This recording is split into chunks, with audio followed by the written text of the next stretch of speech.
We used to have a worker for every position that there was available. Now it's like one worker covering 2 or 3 positions, and it's a lot of work. It's the workload has increased a lot, and now it's like 9 people in charge of us. And so people who retires or who quit or leaves for any reason, medical reasons or because they passed away, they don't replace them. So we have to cover those spots with the quality of work that we used to do.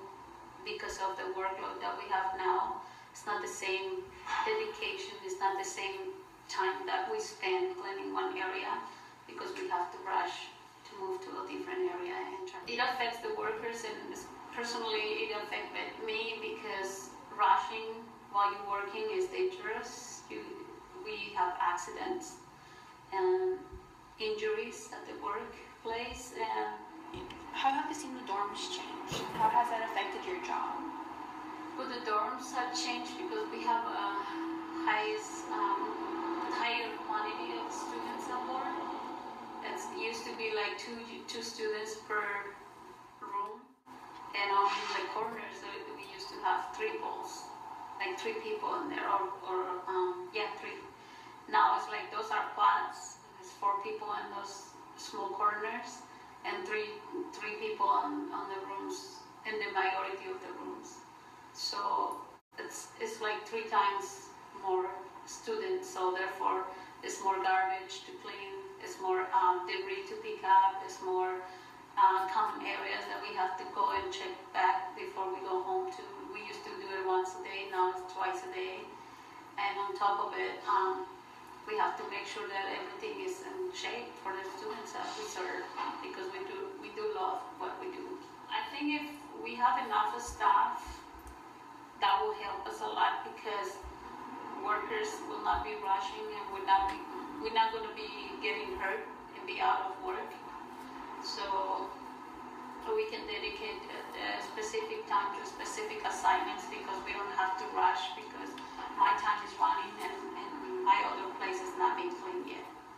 So I think that information to the employees about their rights, and that if they see unsafe conditions, they should be able to speak up without any fear of retaliation.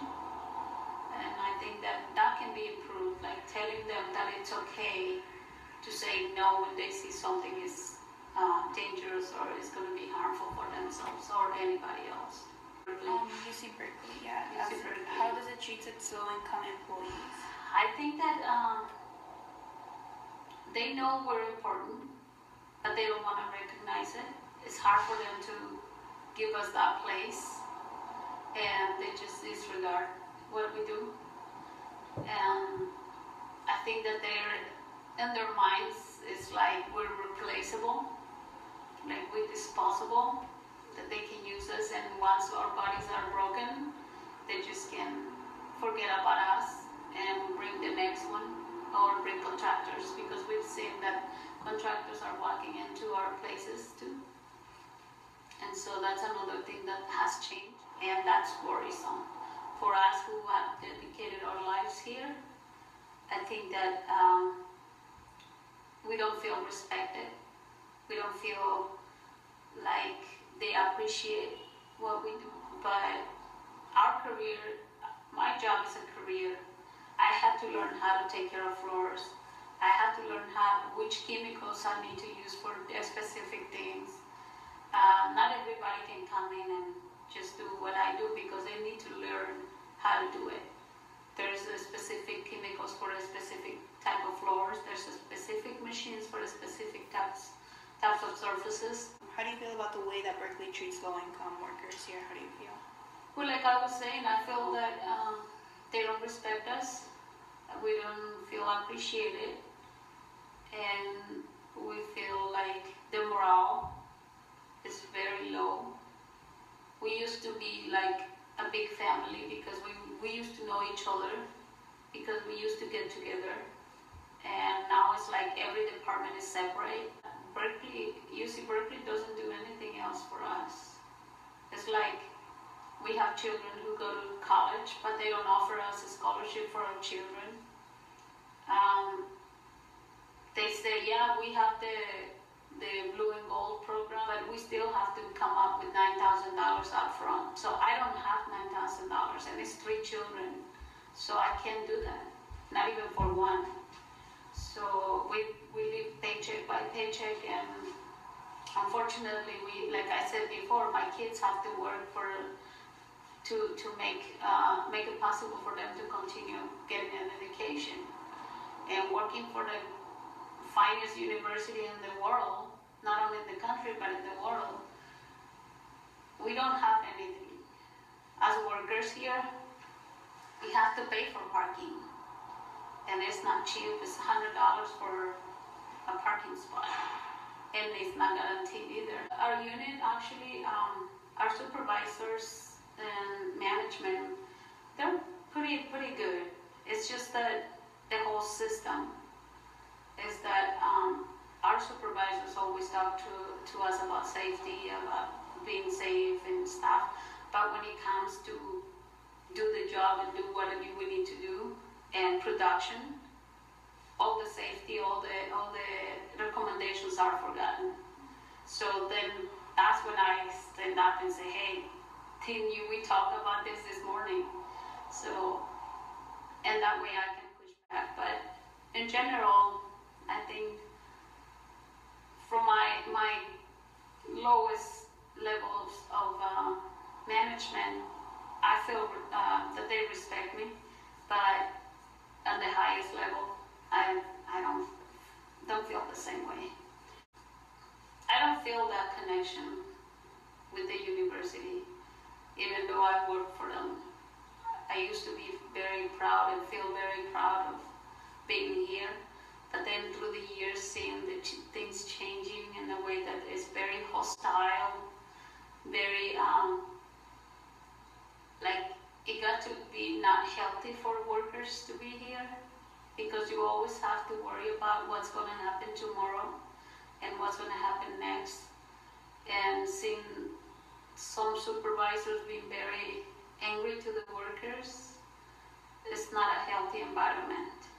And like I said, I get up every morning at 4 o'clock in the morning, and I come to work, and I'm looking forward to my job.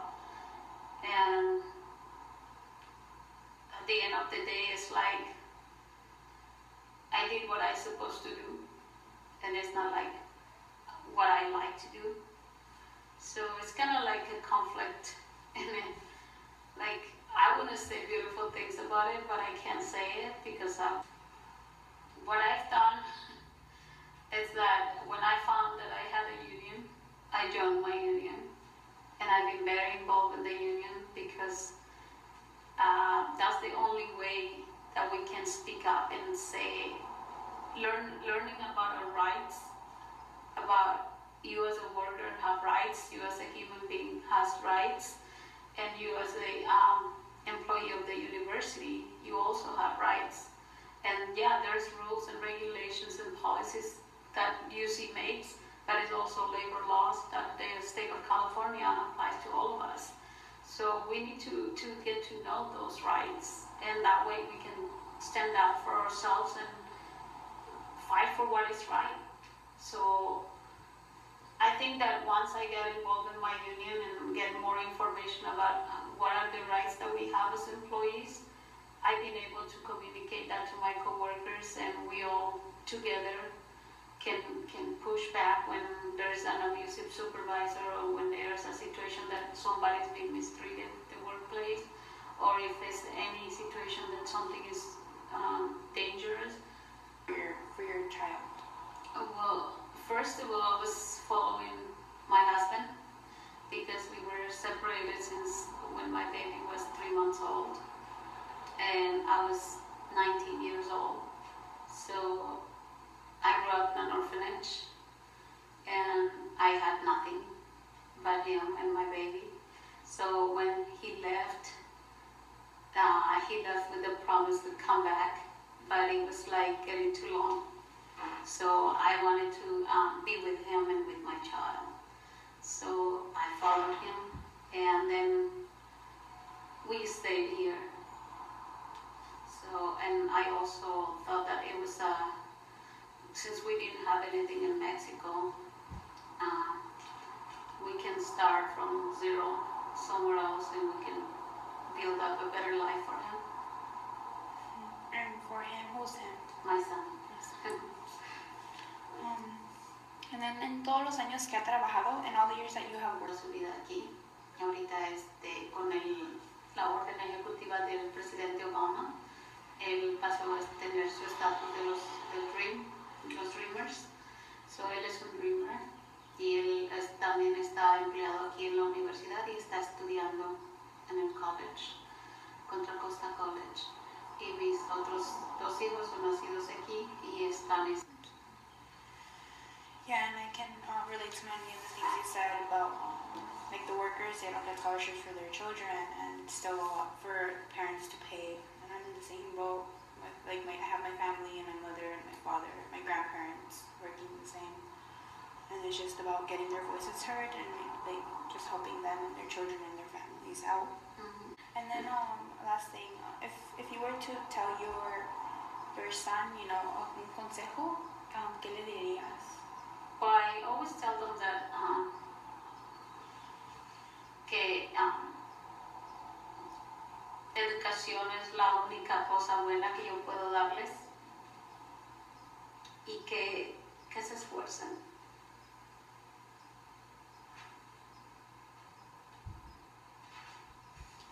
Yo no quiero que sean como yo.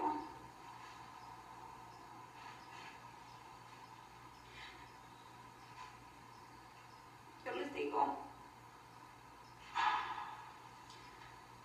yo no tuve mis padres que estaban conmigo. Yo estoy haciendo lo que puedo porque eso es lo único que yo pude hacer. Lo hago con amor y con cariño porque quiero que ellos